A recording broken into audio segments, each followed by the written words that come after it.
That's The whack. answer is in the back of that word search. Yeah. Well, why are you, but isn't that good? Because don't you have to check your work? I mean, if you have to check your work when the word is right there and you're circling it, then I don't know what else to tell you. Oh, word search. Sorry, I was thinking it was like crossword. Right. That's different. Yeah. Okay. Yeah. I haven't done a word search in 25 years. 20 years. Well, ChatGPT. Oh, wait. She said, I don't have to search for the words. AI's got my back. No, I love to go to the grocery store and I'll be like waiting in line and it'll be like, word search. I'm like, ooh, you know what? That would be lovely with some coffee in the morning. Just do a little word search. And I do.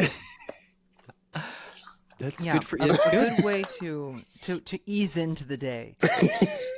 Because I don't play Sudoku, Hodoku, none of that.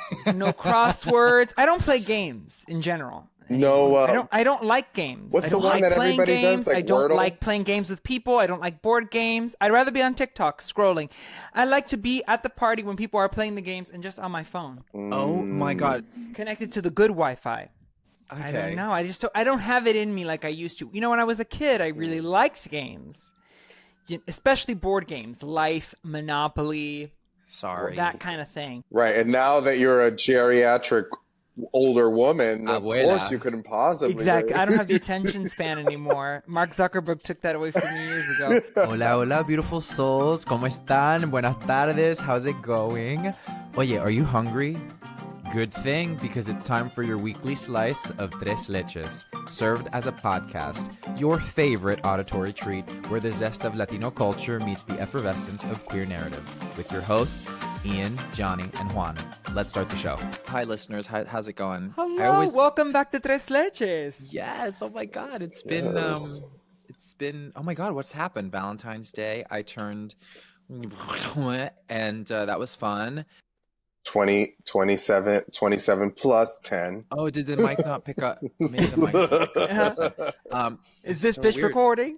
It's weird because this is a Shure, and I hear these are some of the this is a good mic. Yeah. Mm-hmm. Yeah. Refund anyway, but oh, Johnny, do you mind if I do this intro moment?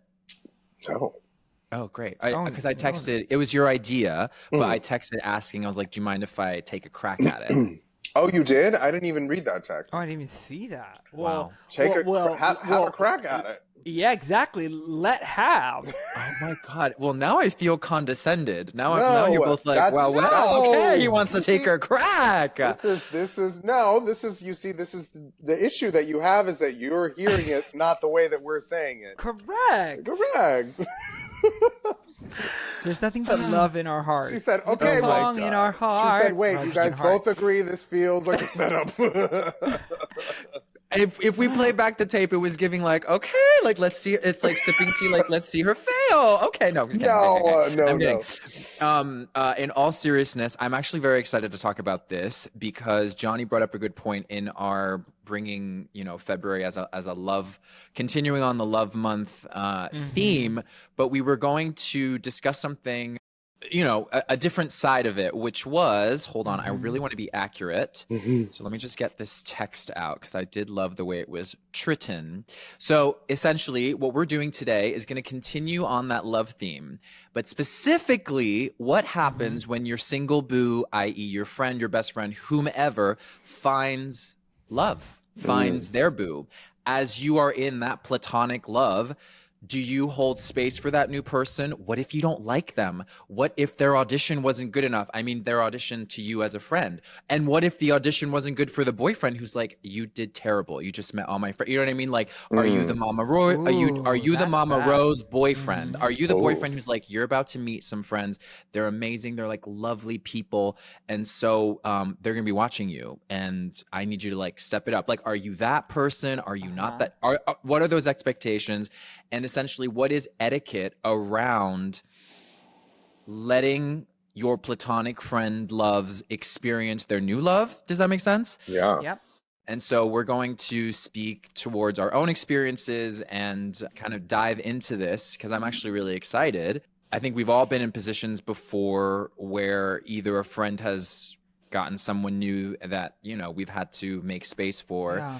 So I'm really looking forward to this conversation. I have some interesting things I wrote down, but I want to hear from you guys. Like, what does that already make you think of? I just love the way whenever you say you guys, it's very You guys. you guys. What are you guys? Casey Queso. So I also love this idea that Johnny had for this episode, because I think we are experiencing an evolution right now because of the internet, because of delayed marriages, because of the end of the world, because of everything. People are not getting married. They're redefining what love looks like for them. And our friendships have taken a front and center role in our lives in a way that I think they haven't quite for our parents. That's not to say that people over 50 and 60 do not have deep, super meaningful friendships, but I think that we can certainly say that millennials and Gen Z are holding space for their friends in a much bigger way than I think previous generations. And that's because of many things, but that love that we have those relationships, and the love that is born out of those relationships is really big. I mean, many people will tell you that their best friends are at the center of their hearts. Wouldn't you say these days? Absolutely. Yeah, I would say that most people, because, and I think specifically speaking around queer people, or, in that kind of umbrella, sometimes your friends are your family, and sometimes that is the closest thing you have to love without it being romantic or sexual. It is the person you go to, the person that's going to be your emergency contact, the person that you're going to call when you're nervous about something, when you're going to get a job, and hopefully they're there to support you, take you out to dinner when you get it. All of the things that, traditionally would be your partner's job, or, quote unquote job. I think that's what you were saying. Like, we're redefining a lot of ways, because I think people are tired of waiting for that. But then you have that flip side where it's like, me and my friend were having a good time as the single girls, as Laverne and Shirley, as the Spice Girls on Fire Island, and now Timon and Pumbaa. Right. Now Jerry Halliwell's leaving the group, and we're 4, so yes, I think that's it. And then there's like the idea of like, okay, well, what? Because there's the idea that like sometimes someone new's coming into the group, and some people treat it like a virus, a foreign body's entering, and we have to attack. And then there's some people that treat it as like, yeah, girl, throw on a wig and welcome to the Spice Girls. So, or the retreaters. There are people who like, they kind of retreat and don't like, they're like, I'm not accepting this, but I'm also not welcoming it. I'm just kind of like sitting. There's that sitting back where you're like, right, not really engaging. I think that happens a lot too. I've done that before. Well, before I'm going to get right back to that, but I think, I think what can often happen is that when a friend, right, X person gets their Y, the introduction of the Y, that initial introduction, can really set everyone up for success or failure. And because that first meeting, I know we always say first impressions matter a lot, but that first impression can be very lasting for both the new lover and for the friend, right? If anyone shows their ass, it can really define what that relationship is like for a long time, for a while. It can really cement some feelings. And I think it's because both people feel ownership of the person in the middle. So there is like a little bit of a mama bear energy if it doesn't go well. I think that can happen a lot when it doesn't go well, I should say. Wouldn't you think, like, this is how I feel sometimes, like because I've been in that situation where I'm the person in the middle, and you're like hoping that like your new person and your friends get along. And there's almost like a jockeying between the person A and C and you're B, and you're like, okay, well, technically this, no shade to you, A and C, this is about B. This is about me. You know, so you're over here, like A's over here, like hoping that, you know, they like the person. Let's grill them a little bit. And then C is like, okay, well, let's see what the friends are giving because I don't know if I'm going to like their friends. And you're like, well, where am I in this equation? You know? Just to be clear, the person who's the where am I is the friend who's meeting the new boyfriend? No, is the person that is friends with the person, but also is the one that just got the new boo. You know? It's the center. Got it. And I don't mean just meeting friends. Like even when my mom met Philip, like she said something like, what did she say? Like she's like, well, you better take care of my son because if not, I'm going to come get you. Which, if you know me, that feels very familiar. Like that is how I sound. But I just thought like that is such a, you know, while you're taking care of me, you're asserting your dominance in this way that I really don't need you to do. Actually, what I need you to do, and this is just me, like I can't speak for everyone because some people might like that little hazing. What I need is for you to wholeheartedly welcome this person who's probably very nervous to meet my mother in with open arms, you know? And obviously, like, she has done that, and you know that. But she said that comment, and I was like, "Oh, that makes me uncomfortable, and I don't like it." You know. How did Philip? What was his response? I'm just curious. How did that go? I think he laughed, and he was like, "Oh my god, of course I'm going to take care of him. Like, I love him," which is like a genuine response from him. But also, I think but parents are different because there's always.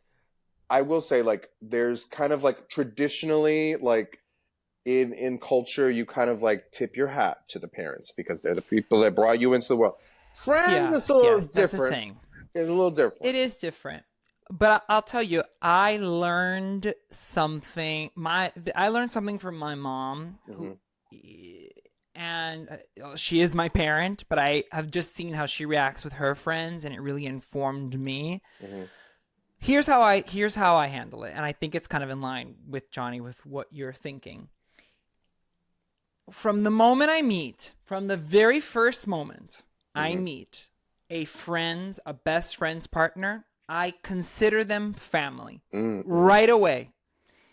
I go hard. It might even seem disingenuous because it's so warm. But I go really, really far to make everyone feel comfortable, especially that partner. And I rarely comment on the quality of the character of of the boyfriend or girlfriend or the they them or the they friend. I rarely, unless he's boop boop boop beating you up, verbally abusing you, stealing your money. Lying on you, like it's gotta be serious. It has to be serious. Like, you know, an annoying personality. That I'm just not gonna comment on that because as long as they're making you happy, I'm happy. Now, that's not to say that I may not pull back a little bit, right? If it really were to drive me crazy, but I go full tilt boogie acceptance. At least at the beginning. Yeah. Because I think it's important to perform that for your friend so that it just can make things easier. Now, I know that some people would think that is not the best tactic, right? That it may be too much, that you should be more protective, maybe take a little bit of the mama bear, papa bear energy of like, well, you know, I've got to, but it's served me to just go. It has served me to really just open up and say, okay, I'm here. Yeah, it's interesting because I fully agree with Juan in what he's saying, but I also think I've been on the other side of feeling like the boyfriend also has to perform warmth and has to come in with a certain energy. And to me, if you're meeting the the chosen family. And if you're, it's just like, if you are all the things the person is saying they are, and you know you're going to meet the friends in that way. And I was joking earlier, like slightly around like it's an audition, I'm exaggerating, but it is a first impression. It is. And I'm not going to lie, like I care so much about how I'm perceived by others, especially on a first impression. I've been taught, probably through osmosis by you, Juan, because of your mom, and even mine, like we present a warmth, like maybe extra, and then you find out I'm a bitch, right? But then hold on. No, I would say it's the opposite for you, Ian. I would say you're pretty bitchy. Well, it depends. No, the context and is I don't different. want to say bitchy. I want to say aloof. No, I want to use my words right. I would say reserved. Retreat. Right. I'm very, and I don't mean this like, maybe. I don't mean this. I mean this in general with people. I think you are guarded. That's the word I want to use. I think you're a guarded individual, and I see you because we've been friends for so many years, but I see the way that you are when you are meeting new people. It's kind of like I'm collecting data on this person, whereas like someone like Juan kind of like barrels in and is like, hi, how are you? And like gets that information. You like to sit and watch and wait before you give of yourself in that kind of way, which sometimes. I'll put a finer point on it.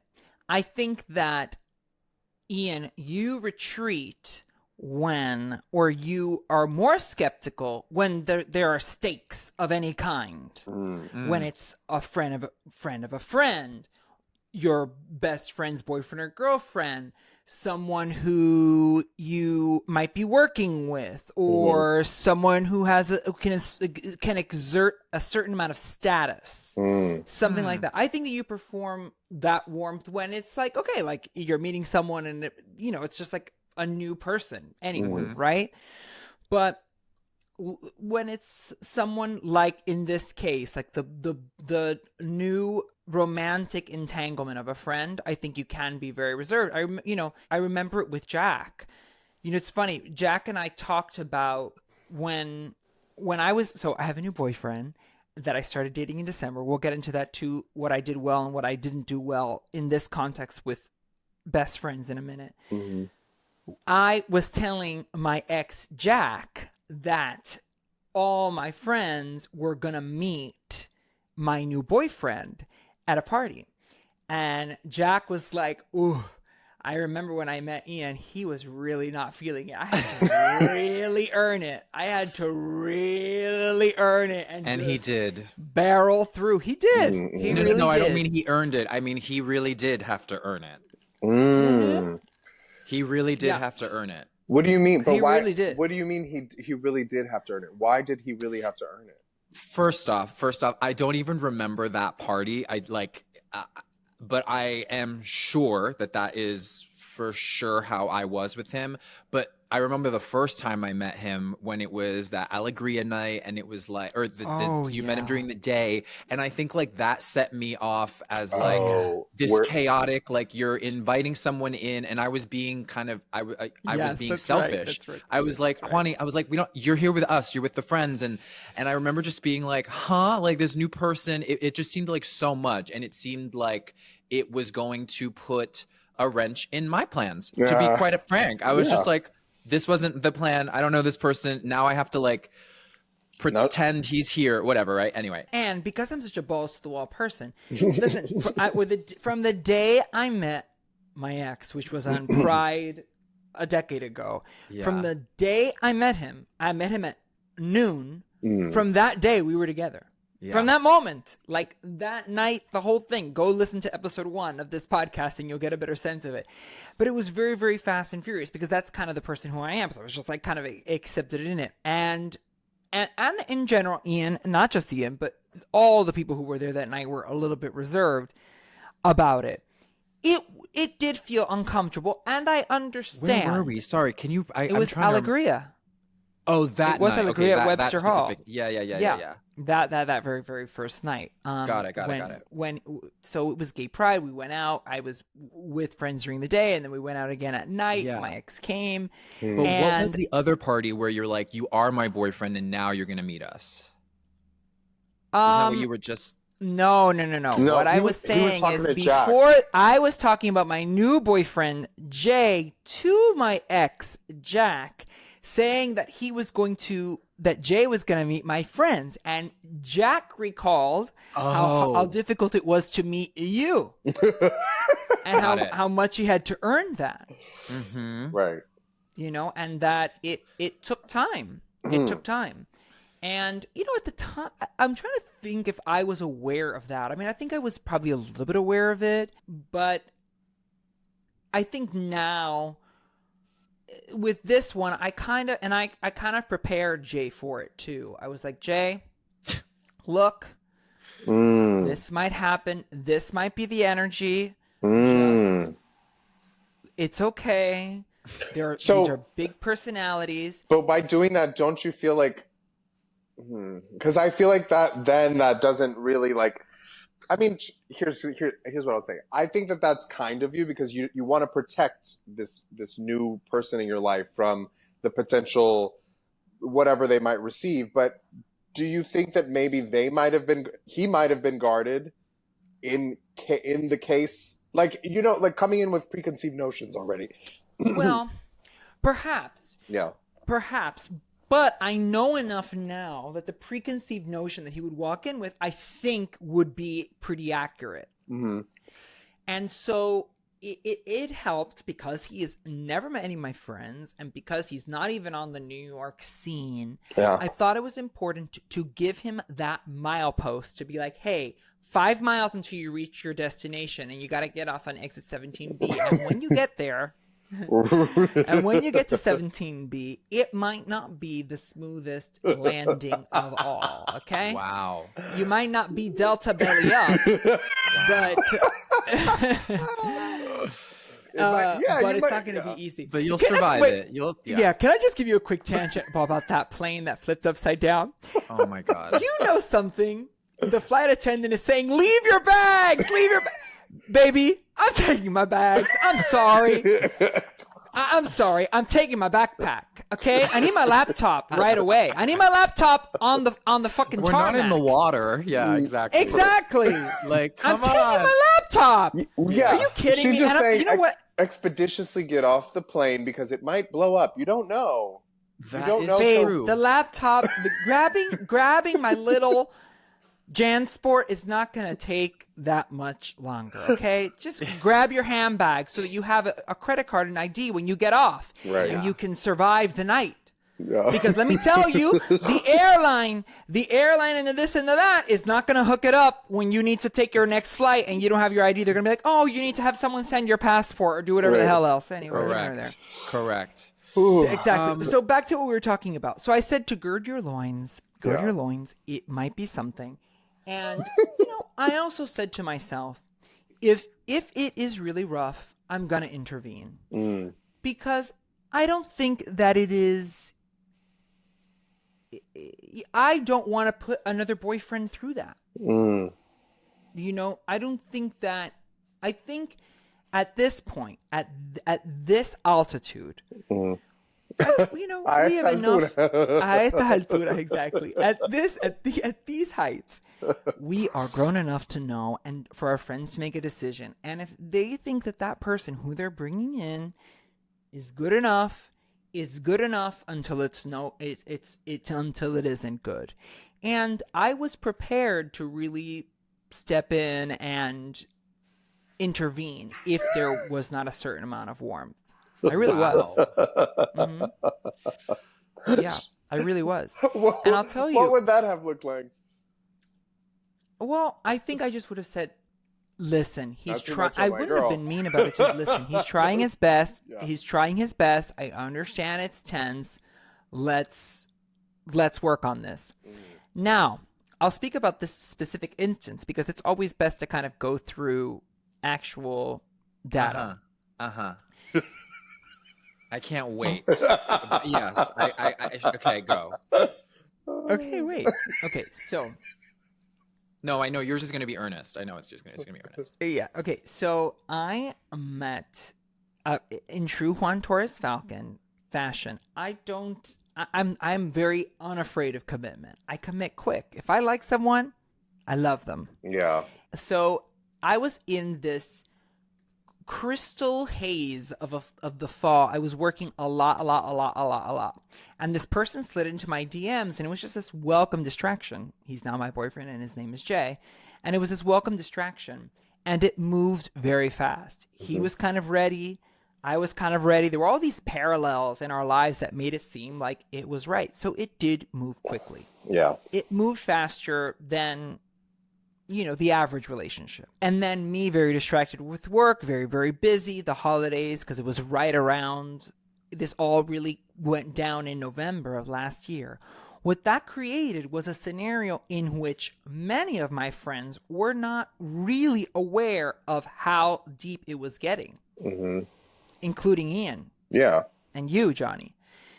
There was a kind of a lack of communication, frankly, about it. And because as best friends, I'll speak especially Ian and I, for as long as we've known each other, there has been so much communication, and especially in the last decade, there's been so much communication that it seemed, I think that it was very surprising when all of a sudden I had a boyfriend. Mm-hmm. And so here is where I had a personal shortcoming, and I should have corrected it, and I can admit this. I don't think that I prepared a lot of my friends for the impact of, like, now Juan has someone really important in his life. And if I'm remembering correctly, we had people over at my apartment, like, on December 13th. Ian, did you know that he was my boyfriend when you arrived at the party? Remind me. Or did you find out there? I found out when I got there Work. from groups of people showing up. So somebody gave you the message before you heard it from Juan. I came in, and I had just seen Nosferatu, so I was in a mood. No, I was just like, oh, I just saw this film, and it was so good. Just feeling vampirish. Yeah, I was just like, I saw a thing, and I was like, God, that was a lot. And I came in, and I think I saw, I think it was either like Thomas Gibbons, and we were talking, and he was like, did you meet Juan's boyfriend? And I was like, what? And literally, and in 2 seconds, he knew exactly what meant. Oh. And he looked at me, and he was like, he literally goes, yes, he introduced himself as his boyfriend to me. And I was like, oh, okay, interesting. Oh my God, okay. That's a thing. That is no shade. That's a little Queenie behavior right there. What? Well, that's how he introduced himself to me, darling. Like, because he saw it in my face. He absolutely saw right. Which is what I'm saying. The girls are giving. Oh yeah, honey. Correct. Yes. And I'm not going to lie. I was like, oh, okay. And then, like, we walked away, and then I was talking to, like, I forget his name. It's Quentin's friend, and then his roommate. They've been best friends forever from DC. The black girl, so sweet. And we were chatting, blah blah blah.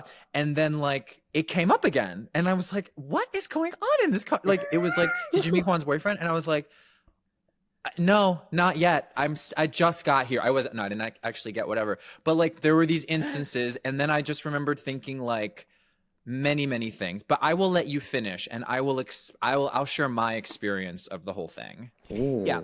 Well, I will. So I will say, in my defense, we had people over on December 13th. We became boyfriends on December 12th. Mm-hmm. Yeah. So it was the night before. Right. It was the night before, but even still, it was still very, very fast for it to happen. But again, it was my timing. You know what I mean? I had known him for a month at that point, really, before we became boyfriends, and which I know is fast, but in this day and age, it's just the way it is. That's the way I am. So I did recognize, and after a certain point, I probably should have let Ian, and other people know too. I should have let Thomas Gibbons know. There's other people I should have let known on the day, but I didn't. And That's okay. Do you think Jay was feeling fierce? Like, hi, I'm Juan's boyfriend. Like, he was definitely feeling fear. Well, that's how it was shared to me. It felt like that's how it was said to them, and then it was like he said it in this way. And I won't lie, I remember kind of reacting, being like, "Oh yeah, you." And I know you had mentioned, like, Juan, that you liked that he was kind of this like southerny, like, not machismo, but that there was this way that he was like, I don't know. You mentioned it once when we talked about him, and you were like, "Oh, there's a way that he like." I'm putting words in your mouth, but something he's about assertive. He's gentlemanly. There's a southern forwardness. Sure, okay. In the way he presents, he's confident in his. Oh, see, I kind of like that. I kind of in the ways of love. I kind of like him just like, yeah. Hi, nice to meet you. I'm Juan's boyfriend. Okay, girl, you go. Okay. Oh, you are? Yeah. All right. I love that. If you See, and that's fierce if someone can react, and because even that is still giving like, oh, okay, it's giving work. You have the audacity, but also I'm gonna I'm bouncing the ball back to you. Does that, you know what I mean? Yeah, that's what that gives. Mm-hmm. Well, I actually, when we got this like prompt, I realized I was like, I had written something down in a journal, and I was like, it feels actually very appropriate to possibly read it. And it also is just like going to help me be able to say this, because there was a level of this theme that was weighing on me a little bit. So I'm just going to read what I wrote. Literally, like, it's like I'm in school. What happened when my friend got a boo? For the first time ever, I felt like I was judging my friend and their boo. I've always loved you, Juan. You are someone I look up to in many, many ways, whether that's your intelligence, your gregariousness, your warmth, your seemingly abundant love, your discernment, not all the time, especially with Broadway shows. You are a wild card that always surprises me. I probably love it so much because it's so different from me. And by that same token, those things that I love about you probably also sometimes like shock me into resentment. And when you decided to be boyfriends with Jay, there was a lot that came up for me. The becoming boyfriend so fast stunned me. I think for the first time ever, I judged my best friend. Like, I really had a hard time believing in the joy of the moment because it felt so out of nowhere and very, very fast. And you were in a chaotic spot in your life. Yes, which is true. Mm-hmm. But I didn't want to meddle in your life task. That was your thing, not mine. I wanted to believe you, but it was really hard. And then I met him. And then it was not the impression I was hoping to get. The greeting I got was small, slightly under what you would think a best friend who's now partnered your best friend that you've known for 20 years in a short amount of time would get. No performance of warmth, and you're auditioning here, baby. By the way, I'm just reading this. So yeah. Those are your feelings. Yeah. No performance of warmth, dash.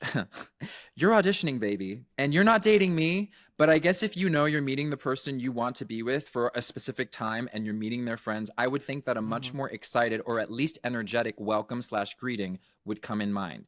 And the reason I know that something like this seemed so odd was because when I walked into the party on December 13th, Joe, Andrew Chappelle's boyfriend, gave me this crazy energetic welcome, like a welcome that so surprised me, like with the, oh my God, I've heard so much about you, was what he said.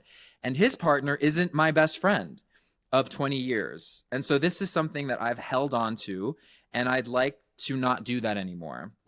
I've been scared to tell you because you are in your yum, and I didn't want to yuck it. And even while writing this, I realized that if I had brought this, it might have not been, maybe it wouldn't have been a thing. But I'm hopeful that this makes me wake up to the fact that I do want to fix this. Holding space for this has been quite an experience. Like, do you say anything? Was it right to keep it to myself? Is the best thing to not say anything? Does saying the thing, I didn't love your boyfriend upon meeting him, and maybe it could just be like oh, actually, it's not that big of a deal. It's a who cares moment. And here's the thing is, I care, and I care a lot, but I didn't want to make it better. I was holding on to it for some reason. And until now, I've chosen not to really say anything because it probably allowed me to feel some sort of angry or indignant in my feelings around that moment in time when I met him and, you know, my opinions of how it all formed. And that I didn't have to actually step up to the mirror and say something to actually make things better. anyway, so that's kind of what I wrote. That's it. Well, thank you for sharing that. And I think a lot of that is valid. Because listen, I think it was compounded, and the way you're feeling is compounded because it was new to you. It was new information in real time. One thing is when you could gird your loins. I definitely warned my boyfriend to be like, hey, this might be a lot. These are big people. These are big personalities. This is what you might be expecting. This is what you might confront. So he was warned in a way that I don't think a lot of people there. I mean, I think Thomas Gibbons, I think I might have told him earlier in the day, particularly, and of course, Andrew Chappelle knew because we're together so much of the time. So I will tell you, I acknowledge and truly give you a full Cynthia and Ariana holding space for your feelings. But here's what I'll say. I not all people are as warm or as effervescent as I am. And I think that, or in that moment, even how Joe, Andrew Chappelle's boyfriend, responded to you, that was the warm greeting. And I would say that an important thing, and this is just how I approach it, it's a me thing. I will allow the partner to have a couple at-bats. I just think it's important to not form that level of an opinion that quickly. Right. Because we're at a party, it is a lot, and believe it or not, as the best friend, I think you have more of you're approaching it from a higher plane. You have the higher status. I really do think that because, as we mentioned earlier, best friends have such an important role in our lives now. And their opinion of what we do and want and how we do it and with whom we do it matters so much that I actually think that you do have a little bit of a higher status. So it's almost, I get it. They are auditioning, but I do think it requires callbacks. And it's just like, allow that moment to be the moment. Yeah, I think it's funny. I think it's funny because I can't speak for either one of these two. I definitely don't want to speak for Ian because he's right here, but he can correct me. But I think Jay knowing who Ian was, even before he knew who Juan was, yes, that's true, probably makes Ian feel like, well, girl, let's not act like you don't know who I am, girl. You know who I am, girl. Like there was I was confused. I won't lie. That's what I get. Like I'm saying, that's just a general gay feeling. Like when you know someone from online and they're like, well, hello, nice to meet you. And you're like, but we know who each other are. Like it's not, and that's also what I'll say to Ian. Sometimes that's intimidating. Like that. Already that you're the best friend and that you're, that Jay knows you from being online, from your presence, it is a little intimidating. So I think it's just like we're all children at the preschool playground, really just trying to like, hey, is there room here? And, we're waiting for the other person to be like, yes, of course there's room, and I think I learned that very early on, like even without friendships or relationships, that a lot of people just want to feel comfortable and not even warmth, but just comfortable. And I think when I said like how I would have reacted, I think I am kind of like Juan in that I overcompensate when it comes to that kind of situation. I probably would have walked into the party and immediately been like, well, where is he? Where is he? I got to meet him. Because I know that that's going to make me feel more comfortable because and I do this, you know this, Ian, specifically. I do that with people just in general out in public because if I'm warm first, like I feel like if they're not, I know that I did my part. You know what I mean? Like, because baby, there's not going to be any confusion. I was warm to you, bitch. So if you're cold to me, that's all on you. But then if I'm like trepidatious or like, okay, let's see how this goes, then that might leave a little bit of like, oh, did I do too much? Like, did I not do enough? Like, so I always try and do that in every interaction as to cover my own ass, like to make myself feel okay. Cause you know, we always leave the party like, did I say something stupid? You know, so yes, I think two people are, you know, in the situation trying to, you know, sniff each other's butts a little bit. for sure. Right. I mean, that's the dance. And I definitely, I want to just kind of not preface, but like epilogue this moment that like I'm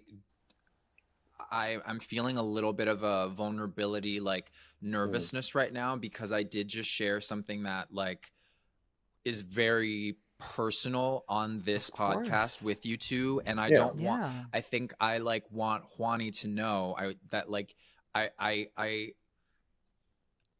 it's just been like hard to not be able to talk to you about these things, because we would talk about this with anyone else. We would talk about it about anyone else. And there's been this like way I've had to like curb myself around this thing. And it's just like, what I want is to like get my friend back, because I feel like I lost my friend from that moment. You know, there was a lot going on, that you were drowning in the job, and it was a lot, and then the hiatus with the thing, and I think I like took you starting the relationship like kind of like personal. I was like, oh, but you can start that. And that has been something that like I've had to be like, but Ian, like this is like a love. This is making them happy. If it's making them happy, it's not your life. Like these last couple months have just been, and it's also allowed me to just be like, okay, present over here. But the being present over here, I'm like, am I just doing the disengaging thing? Am I just not, am I guising it under the like, well, okay, so he's over there doing his and like focus on yours now. You know what I mean? Or am I just also not addressing the thing? Does that make sense? I know I just jumped a lot. I jumped a lot listen. But I didn't want it to feel like this wasn't like a, you know. No, listen. Like I'm upset or anything like that. It was just like that's just what I wrote down. No. And I understand the feelings. But to push back against it, it's like this is something that I've experienced with many of my best friends. You know, I have been on the receiving end of a similar situation. And yes, I will take ownership of the fact that I seemingly didn't have time for a lot of things, but I had time to create this new relationship. But you know what? That's exactly right. I had time to do that. I made the time for that because it was a very important thing to me. Yeah, of course. It was important to me. He is so important to me. He is certainly at the center of my life now in many ways, in the way that a boyfriend is, right? Like, so of course I have my best friends, I have my mom, but Jay is now a part of me in a very deep and profound way. But that's like with any boyfriend. But I just say like, yeah, that's how that goes. Yeah. And there are, what is easier? Accepting that I have a boyfriend, and this is not to be confrontational. Accept that Juan has a boyfriend, ask about him, learn about him, welcome him in, try, do things that I think I have done for you. I feel like this is a very universal thing, because we're not taught how to hold friendship as like primary focus, and then when someone else comes in, how to pivot that way, but That's also true. take care of that friend. Like when I started dating Philip, my best friend, I kind of like, we'd go from talking on the phone for 2 hours at like any time of night. She could call me, I'd be available. Part of it. I'd be available. All of a sudden, I'm not available anymore. But I didn't give her the heads up that I wouldn't be available. You know what I mean? I just kind of just wasn't. And then I was like, sorry, I'll call you tomorrow. I'll call you. And she was like, it's just a little fucked up that like you were there and you had time for me, and now all of a sudden you don't. And part of me, I hold space for two feelings, which is, okay, well, bitch, you know how long I've been struggling to fucking find someone that I connect with. So if anything, you should be like, go off, girl, go do your thing. But I also understand that if she's my primary person for so long, I kind of did owe it to her. Like when she said this to me, I was like, initially defensive. And then I was like, you know what? It's true. We're not taught how to like, hey, but also like, how do you say that? Like, well, I'll be available tomorrow from 8 to 9 because that feels very sterile, So it's just a tricky thing. And I think what Ian was saying, like holding that to yourself, I don't think is healthy, because then we start creating narrative and story that might not be true. You know what I mean? Like, and I think a lot of people that get territorial about their friends, it's kind of like you're having an open relationship with your bestie. Like, it's like, yeah. But I do want to clear up. It's like, it's not that I'm like, I'm mad you're in a relationship or anything. Or it was this thing that like I would have normally shared with you about very easily if it wasn't feeling risky because it was about you. Does that make sense? Yeah, it was like that. Yeah, risky, so like it. What do you mean risky? Meaning like what with Juan was saying earlier, that like I will disengage and kind of figure out on my own, have a conversation, have a story. And sometimes it might not include the actual other person. And so, and because if it actually really matters, or like the whole thing when he was saying like about status and like Ian can do this thing, I think in this moment, this was risky to bring up because I was like, oh, but this is like, I don't know why it was risky to bring up. I think it was because it was like,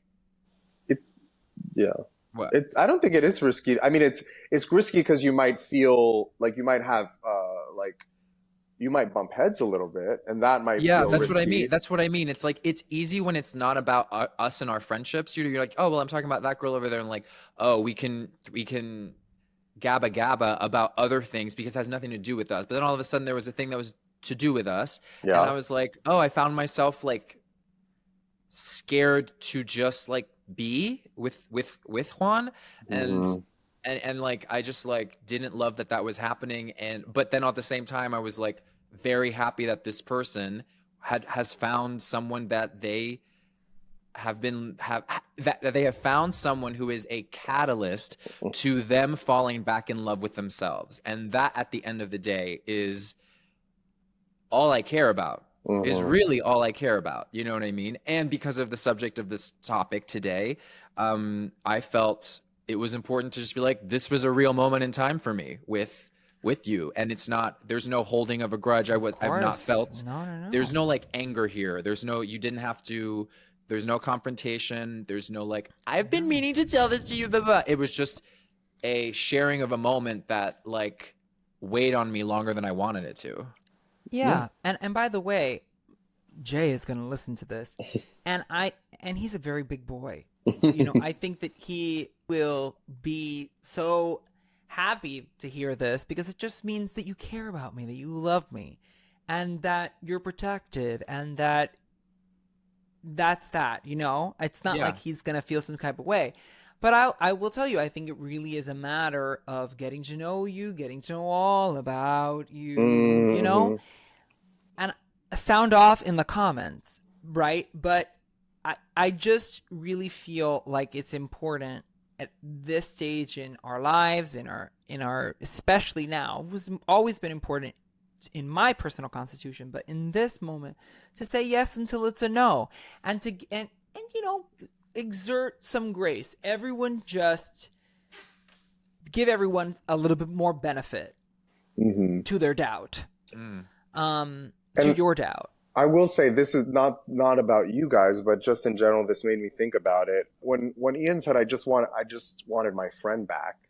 I know that that's more specifically geared towards you, but it made me think about like how people perceive their friends when they're just the friend and when they're the friend in the relationship. And I feel like sometimes people forget that we're all individuals, we're all unique, and that sometimes when your friend does get into a relationship, it might change things, you know, like, and it's like, am I missing the friend because of what they meant to my life in that moment, or am I just missing my friend for who they are? Because for who they are might change. Like, I was thinking, because when my friend presented this to me, I had to think about it, and I was like, okay, well, how would I react if I was like, you know, because she's like, well, you know, sometimes I want to FaceTime you and I don't want to see your partner in the background. I like just want to be able to talk to you and not worry about if they're going to hear me or not. And I was like, that's very fair. Like, okay. But then you have to also make a concerted effort to be like, okay, now I do want to go to dinner with you and your person because I know that that's part of your life and I want to experience you with them because that's who you are now, you know? And also, like, it's okay as the friend to say, hey, I want to go out with my girl so we can go out dancing like we used to back in the day and make it feel like we, you know, so I think there's space to hold for who they are now and what they were then to sit there. You know what I mean? Yeah. I think that's an important part of it, a point that you brought up where, like, I want to call you and FaceTime with you without the boyfriend being in the background or the partner being in the background. And I get that. I get that. But I just feel like I acknowledge the fact that our friend, their new partner is a part of their life in an intrinsic way. It's part of life in an intrinsic way. And I have just found that it has, who cares if they listen? You know what I mean? Like it just, it's the way that the friendship has, it's going to evolve a little bit. It's going to change, and that's okay. And listen, if maybe you don't share the most intimate details of a thing and you can, if it's something really, really private, you ask them, you ask it for a private conversation. But if it's just about life in general, it's going to get back to them anyway. Because your boyfriend is going to spill, your partner's, you know, your best friend is going to spill to their partner because that's what happens all the time. Yeah. And so I just think that acknowledging that this is a change and this is a part of life. And as your best friendship, hopefully you're going to be there for the first, the second, or the third husband if there are multiple. Or if it's just one, you will be a constant. And so you have to go through the roller coaster of your friends' loves and their lives with them. Yeah.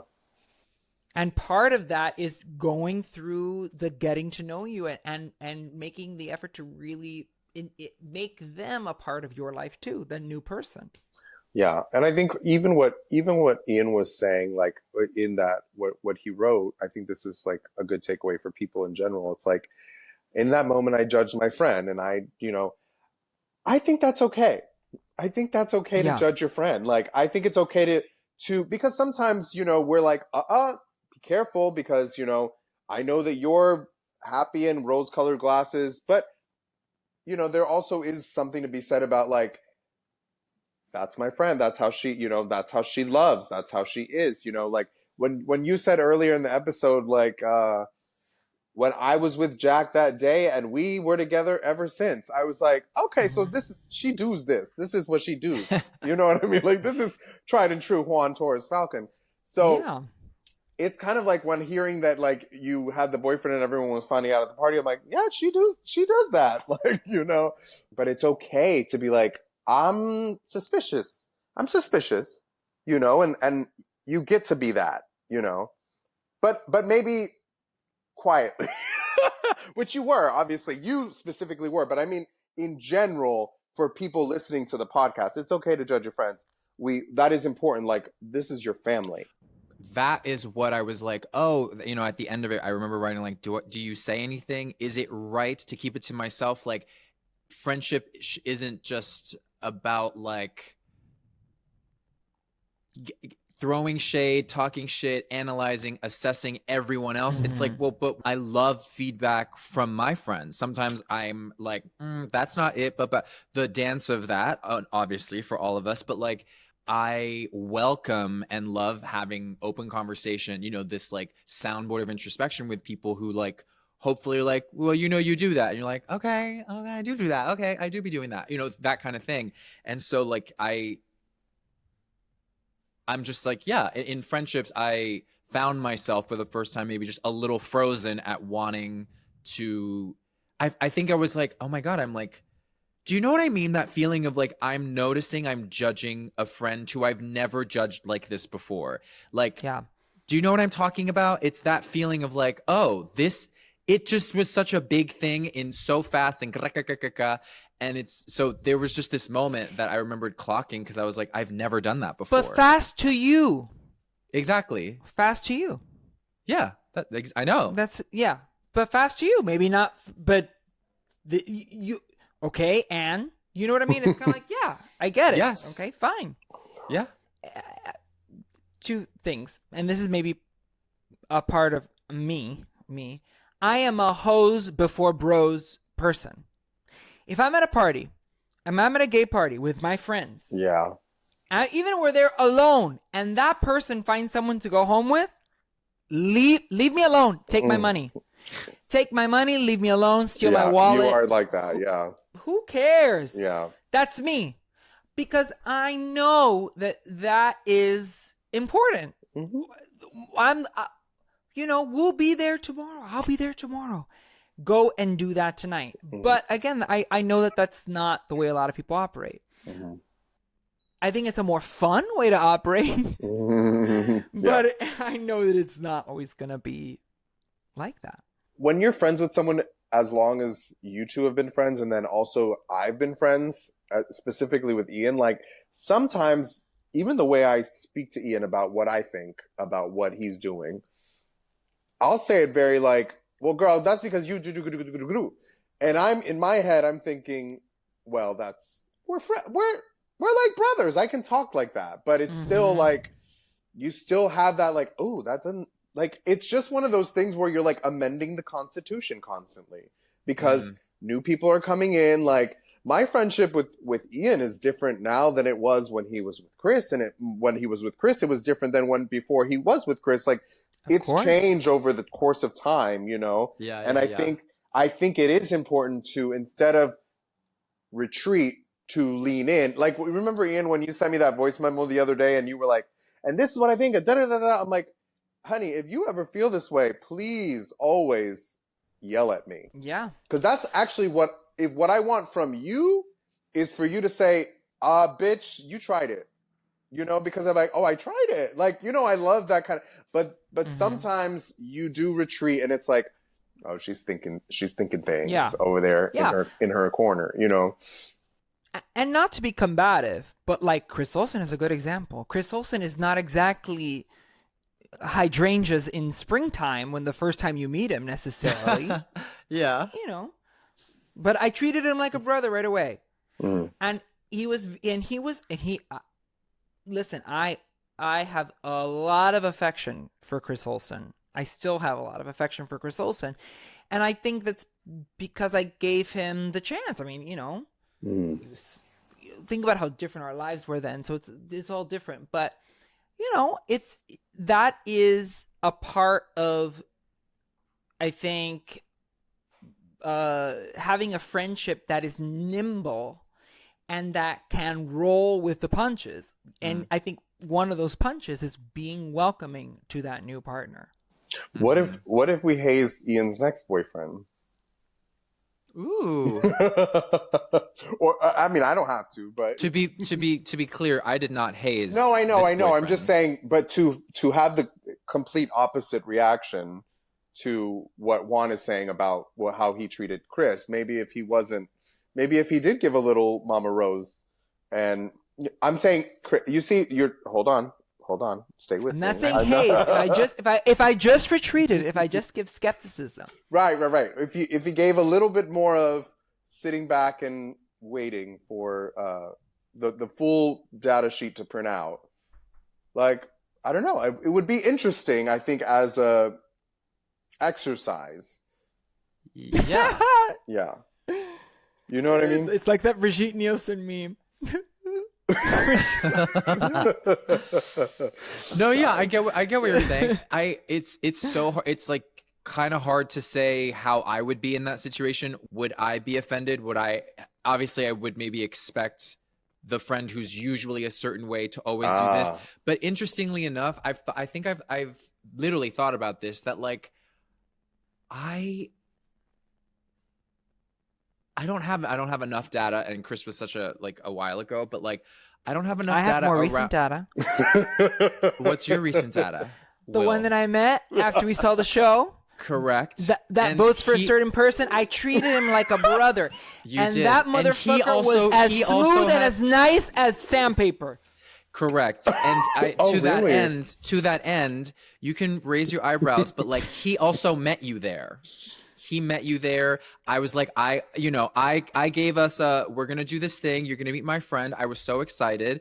He was excited to meet you. And I thought that went so swimmingly. It did go well. It did go well. It was amazing. I remember being like, I was like, oh, they're talking. Okay. Like they're talking, you know what I mean? But like her audition to me got her a callback. So like off of that, I also was a great reader. Absolutely a great reader. If I hadn't been his reader, he would have not had a callback. For sure, possibly. And I said that, I think, I forget, like, did I not say it already? But like, I know that I can come across certain like aloof or iciness, and I am sure that was at play during his first audition. You know what I mean? Yeah. Yes. And I know that. Yeah. And that's okay. Like, I think at the wedding, this will all be. Oh my God! You think I'm going? You're gonna need a free meal by then, probably. Oh my God! You've never been to the Breakers, so I want you to be able to see it at least one time. Oh my God! Oh my Lord! Oh my gosh! Is that Uptown New York? Uptown, but not uptight. The Park Meridian. Got it. Housing provided by. Oh my gosh. All right. So what? Okay. So if we gave a list, I think everyone heard what not to do and what to do. They're like, okay, so I won't be doing that, and I will be doing that. But I kind of liked that. This was a good example of a story because there were good people on both sides. As 47 like used to say, or he does say. No, I think that there were both things in this instance that, like I would change. I regret not having involved you earlier in the ground floor of what was actually happening in my life.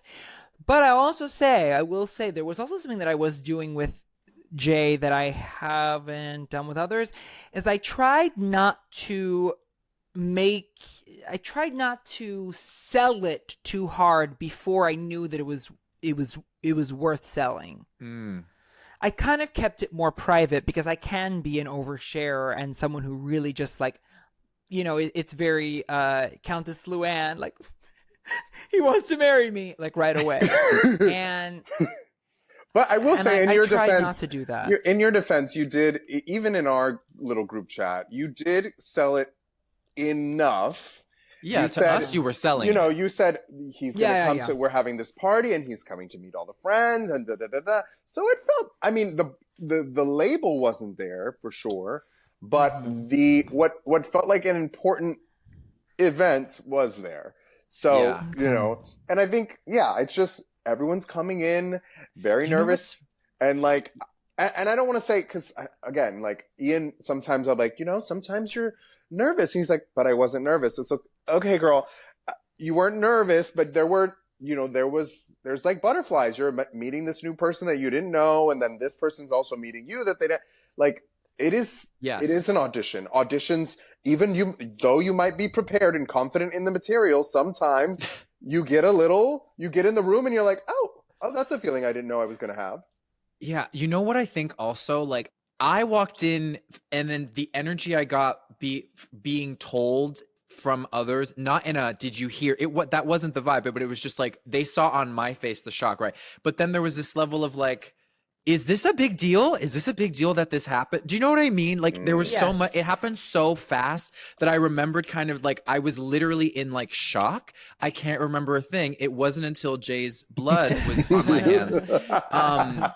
And you know, but I'm being serious. Like there was this level of like, kind of what Juan, when you were saying like, do you feel, when Johnny said, do you feel like you were prepping Jay and maybe giving him a little too much of a, like plugging in an idea maybe without it even being there, but you're like, no, but I had data to support that this could possibly happen, right? Mm-hmm. And all of a sudden there was like data being thrown at me, and I was like, it was just like, it was a lot. Mm-hmm. And yeah, like I like didn't care that he was your boyfriend so fast, but I felt like I was being coached into caring fast about it and having an opinion. Do you know what I mean? Does that make sense? Off of like the reaction of people, and I was like, oh, okay. Anyway, it was just like a very fast moment. I think I said this to you in December. It must have not felt good to find out about your best friends that it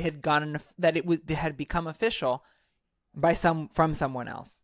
I'm sure that did not feel good. Mm-hmm. Yeah, I will say it was fast. Like it was the night before, and then I had to clean the whole day because my house was a fucking disaster. Yeah. Mira, you weird people over. Todo a su tiempo, you know. And this, yes. And now I just want to offer. Maybe when we're all in the city, maybe we can all go out with Jay and haze him a little bit. I think he'll be okay with that. I think he'll take it. I think he'll give it back. And I'm ready to volley with him because I know he will give it. Yeah.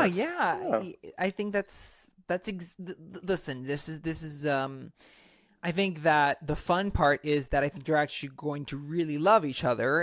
And I think this will be like with Jack, my ex, it will be a funny, sunny thing. Because I loved your relationship with my ex, and it was hard earned. And I really do think that he learned at the beginning that he really wanted to earn your approval. And I think that you two had a beautiful relationship together, and I know that your relationship will be like that with Jay. I'm confident that you're going to get along. I know both of you well enough to know that. Yeah. So earn it, Jay. Earn it. Just kidding. No, I believe the same. I believe the same. Isn't that crazy? She said it 3 times. She's like doing her morning mantra. Yes, exactly. I believe it. I believe it. I love my job. I love my job. Was it giving Cher or was it giving Tina? I think this is now at that level of, not quite that level of, but it's definitely in that catalog of episodes of real talk. Yeah, real talk. I mean, you definitely weren't yelling, but no, that's right. That episode we were yelling. Oh, you mean in our discussion, you and I right now? Oh, I see. I see. Do you have anything to add, Johnny? I think that I am perfect, and oh my god, there was such an Ian way to be like, nope, I'm good.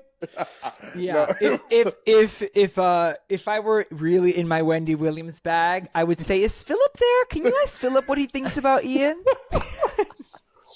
But like Wendy, Philip. Oh my god, I was like, I thought that was a Wendy. Oh, I see. Yeah. Philip's my boyfriend. Mm-hmm. The other one you were cold to. No, I'm kidding. What? It is not my job to be Thank you for listening to the. Wow. I'm just kidding. No, my god, honey, that was a good joke. No, I know. My oh my gods are. See, but I think I've trained. But maybe it is your job. Maybe that's the work after this episode. Maybe Juan needs to shut up a little bit when he meets new people, and maybe Ian needs to pipe up a little bit. No. You're gonna regret me shutting up. I'm gonna tell you that right now. No one needs. I don't need no Juan. It really is. I learned that I had something to work on in these last couple months. That's really what it's all about. This is really has nothing to do with. We all do. We all have work that we have to do. You know, we're all imperfectly perfect. Correct. But truly, it was just this like, oh, this is really raising a mirror at me and like my lack of confidence around an emotional maturity and being able to communicate this thing, right? And so I'm actually, I think it's a gift that I was able to write this down when I did, and like, what are the chances that I get to bring it and it's content for the pod? I mean, like, you know what I'm talking about? Like, it really is an earnest moment that I don't know. I hope people feel like they feel seen and like, oh, I've gone through that, or okay, like they're really fucked up, but they're talking through. I don't know. Like it mattered to me to step into that. What? No, I was just gonna say. Well, milkers, let us know who you agree with. Hashtag Ian. Exactly. I'll let us know. Oh God. God, what is the title of this episode going to be? The one where my friend gets a boyfriend. I like it. I like it. I like it. I like it. Yeah. But I will just add, listen, Ian, we've known each other. We have been in each other's lives for how many? 24 years at this point? Maybe. 20, I was gonna say 22 but 24. Yeah. Yeah, 22 I think 22 years. And know that my relationship with you has had such deep it has such deep roots that you can take pleasure in knowing that no man can come between it. You know, and I think that's also part of how you need to approach, or you should approach, your best friends and their lovers. Like, when it really counts, if it's a real best friend, you've got to have each other. And you've got each other. And I've got you. And this is a part of the friendship. The story, the great tapestry. Yeah. Wow, you guys started being friends with when my boyfriend was 5 years old. I love that.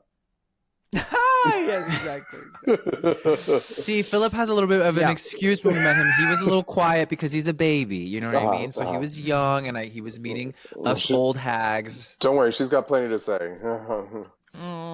Trust me. You'll see. At a slow tempo. She's a... Yeah. But she's fast where it counts. Hey! Okay. Word. Hey.